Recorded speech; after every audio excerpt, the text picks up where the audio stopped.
ఎర్రచందనం అక్రమ రవాణాపై Tirupati task force అధికారులు ఉక్కుపాదం మోపారు. పక్క సమాచారంతో ఢిల్లీ పోలీసులతో అక్కడ కలిసి స్పెషల్ ఆపరేషన్ నిర్వహించారు. గోడౌన్లో దాచిన 8 కోట్ల విలువైన 356 ఎర్రచందనం దుంగలను గుర్తించారు.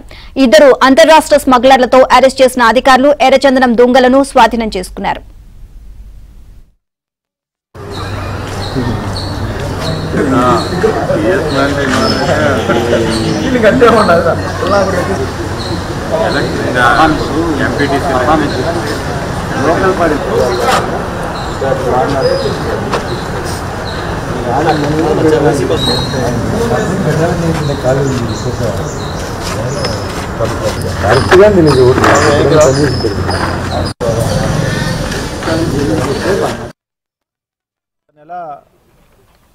రోజుల క్రితం ఒక రెడ్ శాండిల్ టాస్క్ ఫోర్స్ నిర్వర్తించిన రైడ్లో ఒక కేసు తీసుకోవడం జరిగింది.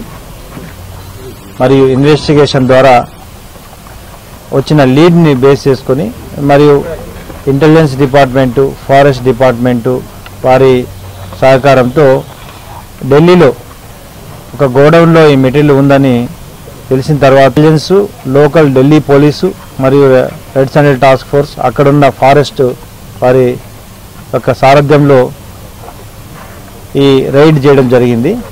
అక్కడ దాదాపు 10 టన్నుల రెడ్ శాండిల్ని, 8 కోట్ల విలువ చేసే రెడ్ శాండిల్ని అక్కడ సీజ్ చేసి లోకల్ కోర్టు యొక్క పర్మిషన్తో ఇక్కడికి తరలించి ఈరోజు వాళ్ళని అరెస్ట్ చేయడం, మెటీరియల్ని సీజ్ చేయడం జరుగుతుంది. రెడ్ శాండిల్ని మ్యాక్సిమం ఈ విధంగా మనం ఇతర రాష్ట్రాల నుండి కూడా సీజ్ చేసి తీసుకురావడం అనేది ఈ మధ్యకాలంలో గుజరాత్ నుండి కానీ లేదా తమిళనాడు, కర్ణాటక ఈ ప్రాంతాల నుండి కూడా లాస్ట్ టైం ఇదే విధంగా ఇన్ఫర్మేషన్ని, అటు టెక్నికల్ ఇన్ఫర్మేషన్ని, ఇంటెలిజెన్స్ ఇన్పుట్ని, ఇటు మాన్యువల్ ఇన్ఫర్మేషన్ని క్రోడీకరించుకుంటూ ఆపరేషన్స్ చేయడం జరుగుతుంది. ఇంకా రాబోయే రోజుల్లో ఫారెస్ట్ PCCF గారు సెల్వన్ గారి ఆధ్వర్యంలో అయితేనేమి, రెడ్ శాండిల్ టాస్క్ ఫోర్సు మరియు ఇటు ఇంటెలిజెన్స్ విభాగాలు అన్నీ కూడా సమన్వయం చేసుకుంటూ రెడ్ శాండిల్ని కంప్లీట్గా ఈ ఇల్లీగల్ ట్రాన్స్పోర్టేషన్ తగ్గించడానికి ఖచ్చితంగా ప్రయత్నం ఎప్పుడు చేస్తూనే ఉంటాం. ఎవరైతే ఈ క్రైమ్లో ఇన్వాల్వ్ అవుతున్నారో వారిపై కఠిన చర్యలు కూడా తీసుకోవడం జరుగుతుంది. ఇటీవల కాలంలో దాదాపు 4-5 మెంబర్స్ మీద వరకు పీడీ యాక్ట్ కూడా నమోదు చేయడం జరిగింది. ఈ వివిధ జిల్లాల్లో ఎవరైతే ఈ రెడ్ శాండిల్లో ఇన్వాల్వ్ అవుతున్నారో ఫ్రీక్వెంట్గా